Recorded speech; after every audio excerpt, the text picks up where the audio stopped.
오늘 말씀은 베드로전서 3장 13절에서 17절까지의 말씀이고요.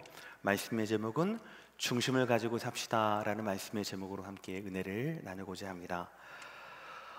예전에 6.25 전쟁 당시에 중공군이 몰려 내려오면서 많은 피난민들이 발생을 했습니다.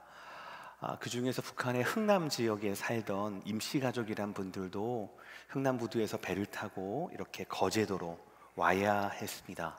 그 거제도에서 6개월 동안 거제도 분들의 도움을 통하여서 그렇게 생존할 수 있었다라고 얘기해요. 그런데 임시가족 중에서 이 임시라고 하는 분이 우리가 계속 언제까지 남의 도움으로 이렇게 살 수는 없다.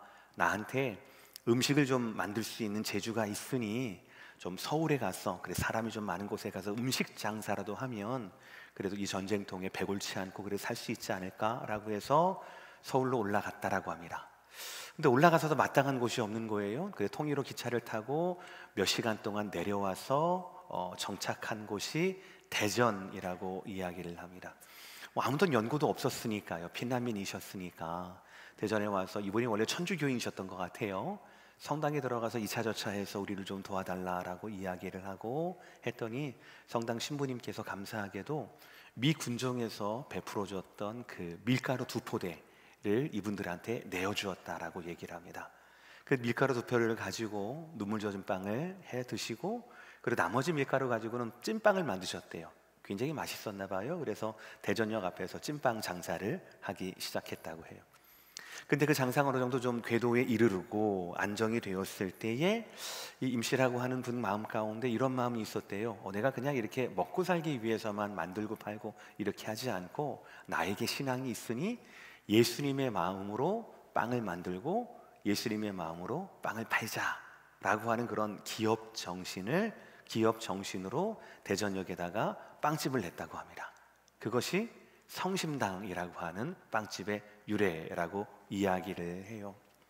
제가 오늘 이 설교 말씀에 성심당 이야기를 꺼내온 것은 바로 이것입니다. 이 곳은 그 임시 일가가 일구어낸 곳인데요, 피난민 때부터 자기를 도왔던 거제도 분들의 그 이름을 알 수 없는 많은 분들, 그리고 또 대전에서 성당 신부님, 미 군정, 그리고 많은 분들을 통하여서 내가 예수님의 마음으로 빵을 만들 뿐만 아니라 빵을 섬길 수도 있고 팔 수도 있고 이렇게 있으니, 그때부터 창업했을 때부터 가졌던 철칙이 있었대요.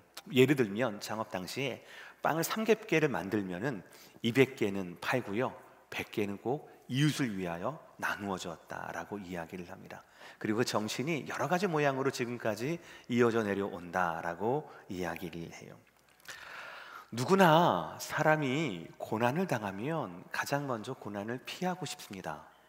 그리고 고난에 들어서면 가장 먼저 모든 사람들은 고난을 빨리 끝내고 싶어 해요. 너무나 당연한 일이지요. 그러나 만약에 여러분들 성도로서, 저와 여러분이 예수님의 제자로서 이 고난의 길 끝에 하나님과 연결된 길이 있다라는 것을 안다라면 고난에 대한 저와 여러분의 목적 조금 달라져야 합니다. 이 고난과 하나님과 연결된 것이 없다라고 하면 고난을 벗어나는 것, 고난을 만나지 않는 것이 최우선이겠지요. 그러나 이 고난 가운데 하나님과 연결된 뭔가가 있다라면 우리는 고난에 대한 목적이 달라져요. 어떻게 해요? 고난을 통해서로 달라져야 합니다. 한번 따라할까요? 고난을 통해서. 가장 먼저는 고난을 통해 하나님의 섭리를 바라봐야 합니다. 또 고난을 통해 나보다 더 큰, 아니면 나와 비슷한 다른 고난 받은 사람을 내가 어떻게 도울 수 있는지를 봐야 합니다. 그리고 고난을 통하여서 그 너머에 하나님께서 나에게 주시는 소망을 우리는 볼 줄 알아야 한다는 것이죠.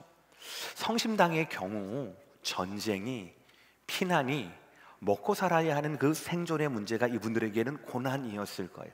그런데 그러나 임시가족과 이분들은 그 여러 가지 고난에 오히려 그 중심에 있던 예수님의 마음으로 빵을 만들고, 예수님의 마음으로 빵을 팔고, 예수님의 마음으로 빵으로 사람들을 섬기게 되는 그 중심에 있는 것이 무엇인지를 드러내는 그런 귀한 계기가 되지 않았을까라고 생각을 합니다. 그리고 그런 삶은 바로 저와 여러분이 쫓아야 할, 목적해야 할 삶이 아닌가라고 생각을 해봅니다. 우리는 지난주 요한복음 15장을 통하여서 성경에서 가장 유명한 비유 중에 하나인 포도나무 비유에 대해서 배웠습니다. 굉장히 간단해요. 예수님은 참 포도나무, 하나님은 아버지이시고 농부이시면 우리는 그 포도나무의 가지라는 것이에요. 우리 홀로 나뭇가지로 살아가는 것이 아니라 우리는 하나님 아버지의 손길 아래에서 예수님과 함께 있는 포도가지라는 것이죠. 그러니 포도가지인 우리에게는 농부이신 하나님의 목적이 있다라는 사실이었습니다. 그래서 마음대로 살면 안 된다라고 말씀드렸습니다. 어떻게 살아야 합니까? 15장 8절의 말씀 제가 읽어요. 너희가 열매를 많이 맺으면 내 아버지께서 영광을 받으실 것이요 너희는 내 제자가 되리라 라고 했습니다. 기억나시는지 모르겠지만 우리 한글 번역이 원어하고는 좀 다르다라고 말씀드렸습니다. 원어들을 한다라면 우리가 열매를 많이 맺어서 열매를 통하여 제자라는 것이 증명이 되면 하나님께서 영광을 받으실 것이다 라고 제가 말씀을 드렸어요. 그러니까 제자로서 저와 여러분의 가장 첫 번째 목적은 내가 살고 싶은 대로 사는 것이 아니라 농부이신 하나님이 우리에게 원하시는 그 목적, 그것이 고난이라도 고난을 통과해서 하나님이 그 목적을 이루는 삶이라는 것이었습니다. 혹시 여러분 가운데 지금 여러분의 삶이 비바람이 막 치고 계시는 분이 계십니까? 막 바람이 강하게 불어서 뭐 가지가 떨어질 것 같고 내가 떨어질 것 같고 막 그런 삶 가운데 위험 가운데 계신 분이 계십니까? 아니면은 가뭄이 너무 심해가지고 막 말라 죽을 정도로 그렇게 계신 분들이 계십니까? 괜찮습니다. 왜냐하면 저와 여러분은 홀로 사는 것이 아니라 저와 여러분에게는 아버지이신 농부이신 하나님의 손길이 있습니다. 일하심이 있습니다. 저와 여러분을 위하여서 그 아들을 아끼지 않으신 그 하나님의 동일하신 일하심이 지금 저와 여러분의 삶을 지켜보고 계시다라는 것이에요. 하나님은 오늘 우리에게 베드로전서의 말씀을 주십니다. 저는 이 베드로전서의 말씀이 얼마나 반가운지 몰라요. 왜냐하면 지난주 예수님 말씀은 좀 멀었거든요. 어떻게 저렇게 살 수 있을까? 어떻게 저렇게 믿음으로만 살 수 있을까? 그런데 여러분 12제자 중에 제일 인간적인 제자가 누구라고 생각하십니까? 베드로 아닙니까? 12제자 중에서 제일 좌충우돌했던 제자가 누구입니까? 베드로 아닙니까? 12제자 중에 예수님께 제일 잔소리 야단을 맞은 제자가 누구입니까? 바로 베드로 아닙니까? 누구와 같습니까? 우리와 같은 사람이요, 이 베드로가. 그럼에도 이 베드로는요 끝까지 사도로서 예수님의 수제자이자 사도로서 살아남습니다. 어떤 비바람이 오고 어떤 이렇게 외적인 고난이 온다 하더라도, 그리고 내적인 인간적인 연약함이 가득했던 베드로이지만 끝까지 로마의 그 핍박 상황 가운데에서도 제자로 살아남고 다른 성도들에게 제자로 살라라고 말씀했던 것이 바로 베드로 사도의 교훈이거든요. 그래서 저는 오늘 말씀이 너무너무 기대가 돼요. 비바람이 그치지 않은 이 가운데 예수님과 연결된 제자로서 우리는 잘 모르지만 아버지가 원하시는 더 풍성한 열매를 맺기 위한 제자로 살기 위해서 베드로 사도만큼 우리에게 현실적인 조언을 해주실 분은 안 계시지 않을까라고 생각했기 때문에 그렇습니다. 오늘 우리 베드로전서를 통해서 세 가지 말씀을 듣겠습니다. 첫 번째 말씀은 이것입니다. 단순한 진리예요. 단순한 진리, 성을 행하는 자가 되어야 한다라는 사실이에요. 옛날 여러분 기억나시는지는 모르겠지만 한국은행, 한국에 있는 은행이에요. 은행을 가시면 항상 북적북적 거렸던 것 같아요. 저도 어렸을 때 은행을 굉장히 많이 갔거든요. 왜냐하면 여름에 참 많이 갔습니다. 저하고 만난 분도 계신 것 같긴 있는데 은행 말고는 에어컨 쓸 데가 없었거든요, 공짜로. 그래서 여름 때만 되면 실컷 놀다가 땀 삐질삐질 그지꼴로 해가지고 은행에 가서 경비 아저씨 쫓겨나고 막 그랬던 게 일과였었어요. 근데 그때 기억을 해보면은요, 은행 가면 항상 부적이었어요. 왜냐하면 창구마다 직원들이 있는데 그 창구마다 줄을 서는 거예요, 사람들이 막. 그랬던 것 같아요. 그랬었어요. 줄을 서가지고요. 그런데 이 은행 일이라고 하는 게, 은행 업무라고 하는 게 금방금방 끝나는 것도 있잖아요. 그렇죠. 우리 할머니들 항상 돈도 안 집어넣을 거면서 통장 정리해달라고 막 오시잖아요. 그렇죠? ATM기가 많이 없었을 때 이런 거는 금방금방 끝나요. 근데 대출 상담이나 이런 건 되게 오래 걸리는 말이에요. 그런데 그건 구분 없이 이렇게 창구 쏘다 보니까 사람들이 줄어드는 줄은 있은 반면에 계속 늘어난 줄이 있는 거예요. 그러니까 왜 우리는 일찍 왔는데 늦게 하느냐, 왜 당신은 새치기 하려고 그러느냐, 나는 왜 화장실 못 가게 하느냐, 뭐 이렇게 하면서 항상 오후 3시 반이 되면 은행이 난리가 났었습니다. 항상 마감 30분 전에 막 뛰어들어와가지고 이거 꼭 해야 된다고, 오늘까지 보내야 된다고, 안 그러면 나 회사에서 잘린다고 하는 사람들이, 그런 경리 아가씨들이 있었거든요. 그러니까 늘 북적이는 거예요. 너무너무 불편했던 겁니다, 은행이. 그러다가 1989년 이름도 유명한 국민은행이라고 있습니다. 국민은행에서 아주 획기적인 제도를 만들어냈습니다.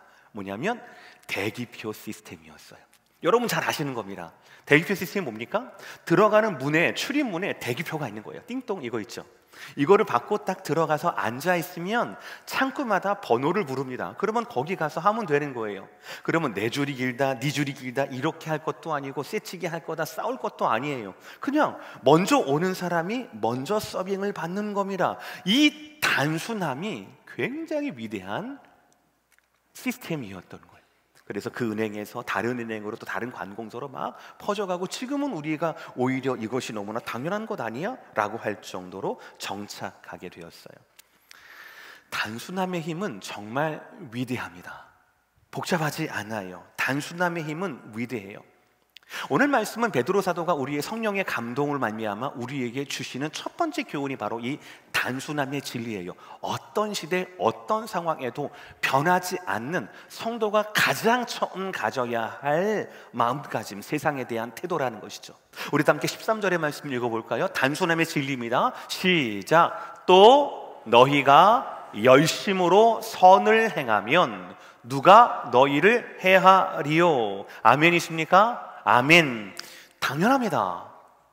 세상에서 열심으로 선을 행한다라면, 그 열심으로 선을 행하는 사람을 욕하는 사람은 없으면 안 돼요. 그런 사람에게 해를 끼치면 안 되는 겁니다. 마땅히 칭찬을 받아야 하는 것이죠. 이것이 너무나 단순하고 너무나 명료한 진리 아니겠습니까? 그리고 베드로전서 3장 말씀에서 이 열심히 선을 행한다라고 하는 이 문맥에서의 열심히 선을 행하는 것은 자기를 위해서가 아니라 형제를 위한 거예요. 8절을 보시면 뭐라고 합니까? 마음을 같이하고 동정하며 형제를 사랑하고 불쌍히 여기며 겸손하며 라고 되어 있어요. 그렇습니다, 여러분. 복잡다단한 폭풍과 가득한 이 세상 가운데 살아가는 성도에게 처음으로 주시는 가장 단순한 진리는 바로 뭐냐면, 저와 여러분은 열심으로 선을 행해야 한다라는 사실입니다. 이 단순함이 능력이 되어야 합니다. 우리는 어떠한 상황에서도 이 단순한 진리를 포기해서는 안 된다라는 거예요. 심지어는 악한 세상 가운데에서도. 아까 3장 8절에 그 열심히 뭔가를 말씀했는데, 3장 9절에 그 상황을 얘기합니다. 3장 9절 다 함께 시작. 악을 악으로, 욕을 욕으로 갚지 말고 도리어 복을 빌라. 이를 위하여 너희가 부르심을 받았으니 이는 복을 이어받게 하려 하심이라. 아멘. 우리에게 단순함의 진리가 있거든요. 성도는 어떠한 세상에서도 선을 열심으로 행해야 한다라는 사실이거든요. 그런데 이 사실에 예외는 없습니다. 악한 세상에서도 그래야 한다라는 겁니다. 선을 행했지만 세상은 나에게 악으로, 축복을 주었지만 나에게 욕으로 주는 그 세상이라 하더라도 우리는요, 도리어 그들에게 복을 빌어야 한다라는 말씀이에요.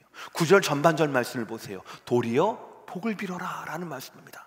그리고 그 하반절 말씀, 왜냐하면 이를 위하여, 악함과 욕이 있는 세상에서 도리어 선을 행하는 이것을 위하여서 저와 여러분이 부르심을 받았으니 이는 복을 이어받게 하려 하심이라 라고 말씀하고 있다라는 사실이에요. 악한 세상일지라도 제자로서, 성도로서 저와 여러분의 단순한 진리는 뭐냐면, 세상이 악하다 하더라도, 세상이 욕을 한다 하더라도, 그럴 수 없는 가운데 있다 하더라도 저와 여러분은 열심으로 선을 행해야 한다라는 사실입니다. 로마 제국의 이 베드로전서가 아마도 네로 황제 치하에서, 그 시대적인 배경에서 기록되었을 것이라고 많은 신학자들이 동의를 하는데요, 가장 극심한 환경과 가장 극심한 고난 가운데 이 사도 베드로는 그 핍박 가운데 있는 성도들에게, 제자들에게 뭐라고 첫 번째 말씀합니까? 단순한 진리를 선포합니다. 어떤 상황이든 너희는 열심으로 선을 행하는 사람이 되어야 한다라고 말씀하고 있지 않습니까? 사랑하는 성도 여러분, 이 말씀이 2000년 전 네로 핍박의 그 시대뿐만 아니라 2024년 혼돈의 시대를 살아가고 있는, 모두가 자유하지만 모두가 길을 잃고 있는 이 시대에서도 저와 여러분이 붙잡아야 할 첫 번째 단순한 진리가 되시기를 주의 이름으로 축복합니다. 어떤 상황에서도 열심을 낼 수 있는, 선을 위해 열심을 낼 수 있는 저와 여러분 되시기를 주의 이름으로 축복합니다. 두 번째 말씀은 이것입니다. 단순한 진리, 전제를 말했잖아요. 두 번째는 현실이에요. 근데 현실은 악해요. 우리에게 욕을 줍니다. 우리에게 악을 갚습니다. 악으로 갚아요. 현실의 악함에 대해서 어떻게 되느냐, 따라합시다. 현실의 악함 해석의 능력이 있어야 합니다. 시작. 현실의 악함 해석의 능력이 있어야 합니다.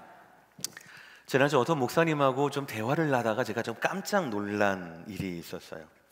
목사님 아드님이 이제 초등학교, 공립학교 초등학교를 다니는데요, 그 학교 교장 선생님이 목사님께 메시지를 보냈다라는 거예요. 뭐냐면 반에서 목사님의 아들이 자기 스스로를 나 목사 아들이야, 나 목사님 아들, 우리 아빠 목사님이다 라고 말하거나, 아니면 아이들에게 자기가 그리스도인이라고 하는 것을 드러내지 않도록 조심해달라고 하는 메시지였대요. 그 참 황당하죠. 참 이상하지 않습니까? 그래서 저는 내심 기대를 했거든요. 야, 우리 아들과 다른 목사님 아들은 반에서 막 자기 아들, 아니 자기 아빠가 목사님이라고 자랑하거나, 아니면은 막 애들 전도하거나 막 이렇게 그렇게 하나? 그렇게 와, 정말 그런 아주 특별한 목사님의 아들로 그런 영성으로 살아가나라고 물어봤는데 슬프게도 그렇지는 않다라고 하더라고요. 아이가 뭐 자기가 그리스도인이라고 하는 것, 뭐 전도 뭐 이런 거는 하나도 하지 않았다라는 거예요. 그러니까 더 이상한 겁니다. 더 궁금한 거예요. 더 이상한 거예요. 나중에 좀 이야기를 알고 보니까 같은 클래스에 있는 어떤 학부모들이, 믿지 않은 분들이죠, 그분들이 컴플레인을 했다라는 거예요. 자기가 알기로 이 아이가 목사 아들인데, 아버지가 목사인데, 혹시 이 아이가 우리 아이를 전도할까 봐, 혹시 이 아이가 런치 시간에 기도하는 것으로 인해서 우리 아이들이 기독교적인 어떤 그런 영향을 받을까 봐 내가 걱정되니 그렇지 않게 해달라고 좀 이렇게 단돌이라고 할까요?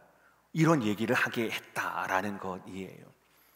정말 좀 이상하기도 하고 좀 희한하기도 하고 좀 마음이 힘들더라고요. 아무것도 안 했는데 아무것도 할까 봐 그렇게 우리에게 경고하는 이 시스템과 그런 세상이 참 이상했었습니다.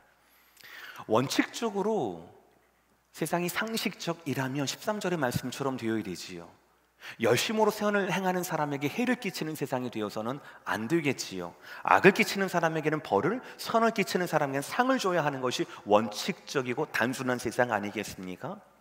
그 누구라도 이 선을 행하는 것 때문에 피해를 당하면 안 되는 겁니다.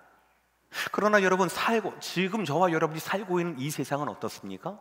2000년 전뿐 아니라 지금까지 이 세상은 어떻습니까? 14절 첫 번째 구절입니다. 다 함께 시작. 그러나 의를 위하여 고난을 받으면이라고 되어 있어요. 의를 위하여 고난을 받으면이라고 되어 있습니다. 세상은 단순한 진리를 외면합니다. 선을 행하는 자들에게 칭찬과 복을 줘야 하는데 이것을 외면합니다. 의를 위하여 행하는 자들에게 무엇을 줍니까? 고난을 주는 것. 의를 행하는 사람들이 고난을 생각해야 하는 이 세상이 바로 지금 세상의 모습이라는 것이지요. 선한 행위를 행하고도 고난을 피할 수 없는 세상이 바로 지금 저와 여러분의 세상이다라는 것이죠. 그런데 여러분, 중요한 것이 있습니다. 여기서 중요한 것은 세상의 악함이 아니라 이 세상을 해석할 줄 아는 능력입니다.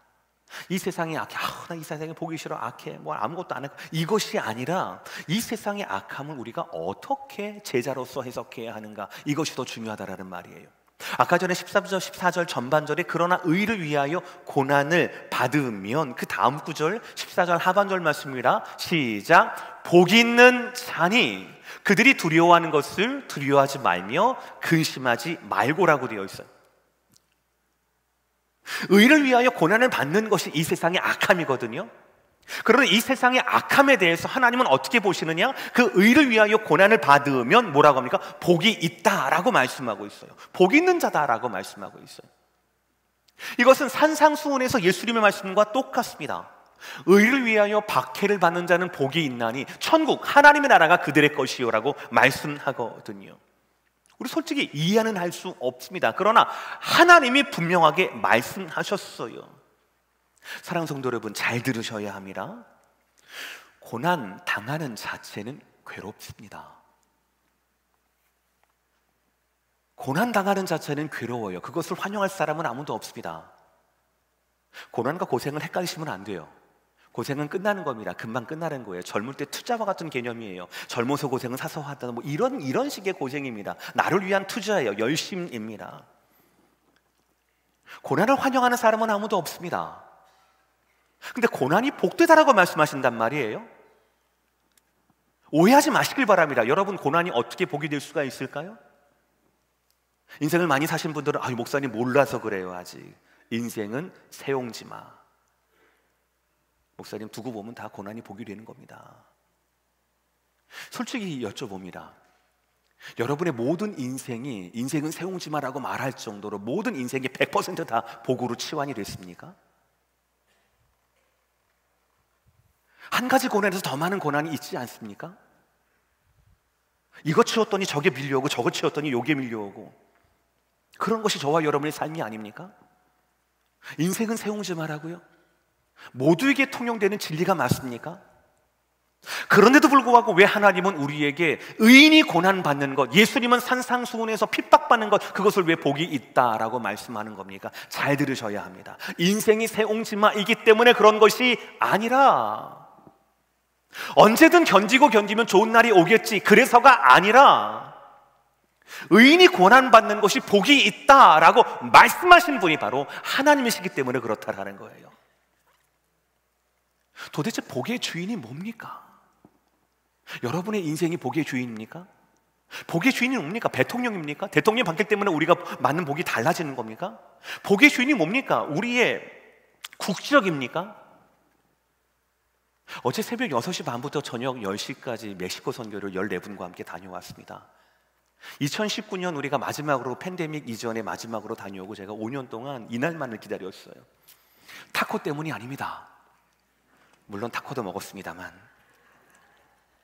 왜냐하면 우리 성도님들이 멕시코 선교를 너무너무 사모하시는 거예요. 원데이 선교를 참 할 수 없는, 남가주에 살지 않으면, 남가주에 있는 교회가 아니면은, 국경을 근처에 있는 교회가 아니면은 할 수 없는 굉장히 독특한 경험이거든요. 새벽 예배 마치자마자 막 부조리에 가가지고 하고, 또 하루 종일 또 사역하고, 물론 타코도 먹고 이제 또 저녁에 오게 되는데 너무나 열악해요. 죄송합니다. 말 그대로 교회 옆에 똥물이 흘러요. 두 교회를 가게 되는데요, 한 교회하고 두 교회예요. 한 교회는 부활교회라고 방금 얘기했던 그 교회예요. 그런데 다른 교회가 충성과 진리라는 이 교회가 이 교회를 너무너무 부러워해요. 벽이 있으니까, 지붕이 있으니까, 앉을 만한 의자가 있으니까. 여러분, 미국에서 살면은 복이고 멕시코에 살면은 복이 아닌 겁니까? 여러분의 재산 그 자체가 복입니까? 도대체 여러분에게 복을 말씀하시고 복을 주는 분이 누구입니까? 우린 해석을 잘해야 돼요. 우린 자꾸 물질적인 것에서, 삶에 대한 나의 기준과 나의 기대에서, 나의 만족에서, 나의 행복에서, 나의 기대에서 우리는 자꾸 복의 실마리를 찾으려고 하는 거예요. 그러니까 우리가 복을 누리지를 못하는 겁니다. 복이 있어도 누리지를 못하는 겁니다. 복은 누구만 줄 수 있습니까? 우리를 지으신 하나님, 우리를 위하여 목숨을 버리신 하나님만이 우리에게 복의 주인이 될 수가 있다라는 사실이에요. 예수님 말고, 하나님 말고 어떻게 고난이 복이 되는 겁니까? 이게 말이 되는 겁니까? 어떻게 고난이 복이 되는 겁니까? 고난은 복이 되지 않거든요. 그런데 왜 고난이 복이 되는 겁니까? 우리가 어떤 해석의 복을 받아야 되는 겁니까? 그 복을 말씀하시는 분이 하나님이시기 때문에, 그 복을 말씀하시는 분이 하나님이기 때문에 그 하나님이 복을 당하는 그 고난을 당하는 자에게, 선을 위하여 열심을 내는 자들에게 무엇을 주신다? 하나님의 복을 주신다라는 사실이에요. 사랑하는 성도 여러분, 현실의 악함을 아는 것에 멈추지 않게 되기를 바랍니다. 이 악함을 해석해야 합니다. 세상에서 당하는 고난이 성도에게 복이 된다라는 것이에요. 왜입니까? 그 복을 하나님이 주시기 때문에 그렇습니다. 여러분의 만족이 아니에요. 나 이렇게 착하게 살았으니까, 나 이렇게 헌금 많이 했으니까. 아니에요. 하나님과 연결된 복이어만 진짜 복이라는 거예요. 하나님의 때인 마지막 추수 때를 위하여서 주시는 겁니다.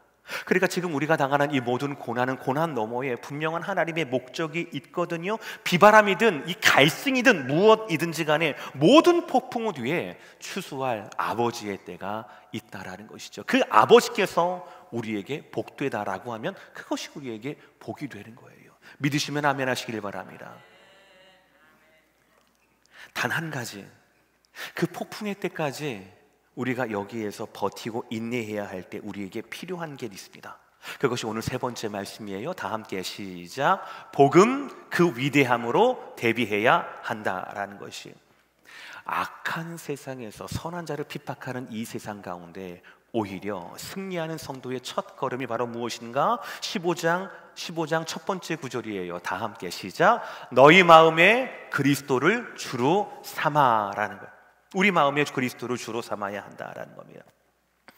우리 중심에 예수 그리스도가 온전히 주인이 되어셔야 해요. 십자가를 통과하시고 사망을 완전히 이기신 예수 그리스도의 복음을 우리 중심에 채워야 합니다. 주님께서 열어주신 이 길은 비록 고난과 역경이 있을지라도 그 길은 결국 기쁨의 추수, 최고의 복으로 이루어질 거예요. 그것이 14절에 말씀하신 하나님의 의를 위한 것이고 17절에 말씀하시는 하나님의 뜻을 위한 것이라는 것이죠. 자, 그러면 멀리 있게 될 그날 하나님의 의와 하나님의 뜻, 그것을 이루기 위해서 지금 우리에게 필요한 것, 우리가 준비할 것이 무엇인가? 예수를 주인으로 삼고 준비해야 될 것 무엇인가? 세 가지입니다. 첫 번째, 따라합시다. 두려워하지 맙시다. 14절 하반절 말씀이에요. 두려워하지 말고 근심하지 말고 라고 되어 있어요. 구원의 길이 힘들다 하더라도 두려워하거나 근심하면 안 됩니다. 여러분, 어떤 열매가 인내 없이 과실을 맺을 수가 있습니까?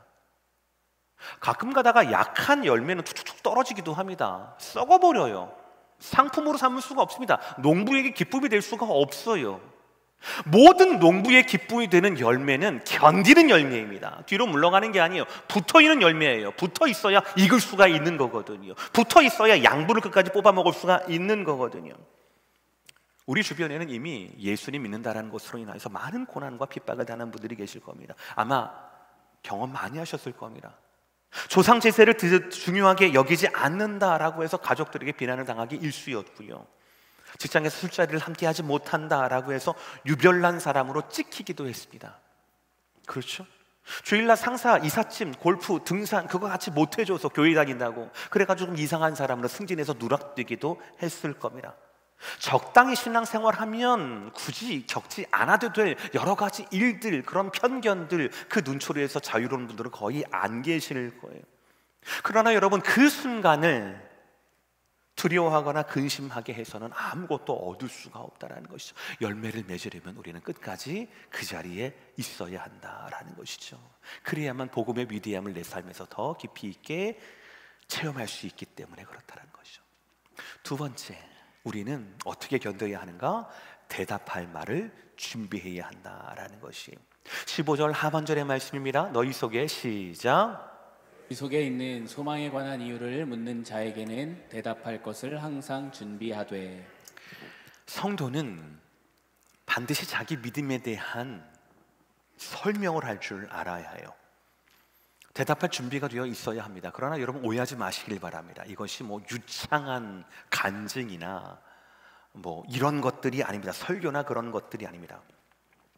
지난주에 말씀드렸듯이 우리가 참 포도나무이신 예수님과 붙어 있을 때 가장 먼저 우리가 맺어야 할 열매는 예수님의 말씀을 하나님의 말씀으로 믿는 것, 그 말씀을 믿음으로 예수님의 이름으로 기도하는 것, 바로 말씀과 기도라고 말씀을 드렸습니다. 그거를 설명하면 되는 거예요.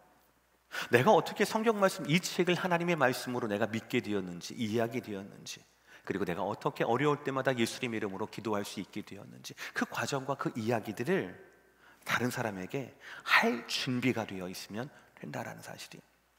여러분, 이제 아마 이번 주, 다음 주부터 시작해서 우리가 가을 학기 소그룹이 다시 모이게 됩니다. 우리 정말 교구장님들 너무너무 헌신해 주시고 애써 주시고 너무너무 감사합니다. 정말 선한 일을 위하여서 열심을 다하시는 분들이거든요. 그 교구장님께 제가 지난 주간에 부탁을 한 가지를 드렸어요. 9월에 교구 예배를 드리게 될 때 꼭 교구장 여러분이나 아니면 사모님이나 이렇게 해서 우리 마음속에 복음 이야기, 나의 예수 이야기를 꼭 교구원들에게 들려주십시오 라고. 설교만 아니라, 그동안 설교만 했잖아요, 그렇죠? 그게 성경의 예수 얘기가 아니라 나의 예수님 이야기, 간증을 좀 들려주세요 라고 제가 부탁을 드렸습니다. 그래서 9월 달에는 굉장히 은혜 충만한 그런 교구 예배가 될 줄 믿습니다. 아멘 3분 했어요. 다시 한번 교구 예배가 될 줄 믿습니다. 아멘. 감사합니다. 이렇게 우리는 대답할 말이 준비해야 한다라는 것이에요.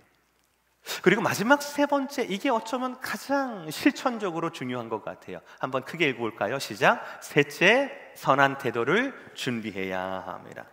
여러분 주위에 이런 분들 반드시 계실 겁니다. 늘 바른 말을 하세요. 근데 기분 나쁘게 해요. 좀 생각나는 분이 계셔요? 혹시 전가요? 바른 말을 하는데 늘 기분 나쁘게 해요. 생각해보면 맞거든요. 그런데 친해지기가 싫은 거예요. 그런 말을 하면은 그 사람 말이 아무리 논리적으로 옳다 하더라도 100번 들어도 100번 맞지만 그 사람 말대로 하기 싫거든요. 그렇죠? 그런 태도로는요, 아무리 진리의 말씀, 아무리 예수님의 말씀, 아무리 생명의 말씀을 전해줘도 그런 태도로는 그 사람을 변화시킬 수가 없어요. 왜요? 마음으로 안 내려오거든요. 마음으로 안 내려와요. 그래서 우리는 두려워하지 말아야 하고, 우리가 우리 안에 있는 이 믿음, 이 소망에 대해서 말할 것이 준비되어야 하고, 마지막 3번째, 가장 중요한 것 따라합시다. 선한 태도가 준비되어야 합니다. 선한 태도가 준비되어야 합니다. 아멘. 여러분 기억하십시오. 여러분 주위에 불신자가 계시다라면 불신자 입장에서는 여러분들이 그리스도인의 전부예요. 여러분들이 아하잖아요. 그럼 이 불신자는 자기가 아는 모든 성도는 아한다고 생각을 해요. 여러분이 어하잖아요. 그럼 이 불신자 입장에서는 야, 오렌지 카운티 제2교회는 모든 성도는 다 어하나 보다라고 생각을 한다고요. 불신자들에게 있어 여러분들은요, 여러분의 말과 여러분의 태도는요, 하나님의 도구가 된다는 사실을 꼭 기억하셔야 합니다. 그래서 우리는 선한 태도를 가져야 합니다. 오늘 말씀에선 온유함, 두려움, 착한 양심이라고 말씀하고 있거든요. 말씀 마무리하겠습니다. 여러분, 우리 아이들이, 우리 손주들이 지금 가지고 놀고 있는 장난감 오뚜기 아마 아실 겁니다. 아무리 넘어뜨려도 다시 일어나게 되지요. 뭐 특별한 장치가 있는 것이 아니에요. 그 중심의 밑바닥에 무거운 것이 있으면 됩니다. 그 중심 밑바닥에 무거운 중심이 채워져 있으면 넘어뜨릴 수 없어요. 다시 일어나거든요. 사랑하는 성도 여러분, 지친 이민자들 가운데 여러분의 중심을 오늘 말씀하신 하나님의 말씀으로, 복음으로 채워주시기를 주의 이름으로 축복합니다. 어떤 쓰러뜨림이 있다 하더라도, 어떤 비바람이 있다 하더라도 복음으로 말미암아 충만하고 채워진 우리들의 중심이 다시 우리를 일어나게 할 것입니다. 가장 먼저 단순한 진리였죠? 열심으로 선을 행하십시오. 물론 세상은 페이백하지 않을 겁니다. 그것이 세상이니까요. 그럼에도 불구하고 첫 번째 단순한 진리, 열심으로 선을 행하십시오. 선교할 수 있을, 섬길 수 있을 그런 자리가 있다라면 다른 것 생각하지 않고 가장 먼저 섬기시고 가장 먼저 여러분 헌신하시는 여러분 모두가 되시기를 주의 이름으로 축복합니다. 더불어서 세상에 악함이 발견될 때마다 해석의 복을 하나님 나에게 주십시오 라고 생각하십시오. 그렇게 기도하십시오. 고난을 달가하는 사람은 아무도 없습니다. 핍박을 원하는 사람은 아무도 없습니다. 그러나 이 고난이 복이 된다라고 거듭거듭 말씀하셨던 그 하나님의 그 말씀이, 그 마음의 울림이 하나님, 고난당하는 나에게도, 고통당하는 내 형제 내 자매에게도 그대로 하나님 임하게 해달라고, 해석의 복이 임하게 해달라고 그렇게 기도하시기를 바랍니다. 마지막 세 번째로 우리 중심에 복음을 세우시길 바랍니다. 우리 마음의 주님을 주인으로 삼듯이 우리 마음 가운데, 넘어지고 쓰러지는 우리 마음 가운데, 흔드는 우리 마음 가운데 주님을, 복음을 중심에 가득 채워서 두려워하지도 않고 믿음에 대해 설명할 수 있으며 선한 태도로 말미암아 세상 앞에 나아갈 수 있는, 그래서 기쁜 추수의 때까지 즐겁게 인내할 수 있는 저와 여러분 모두가 되시기를 주의 이름으로 축복합니다. 기도하시겠습니다.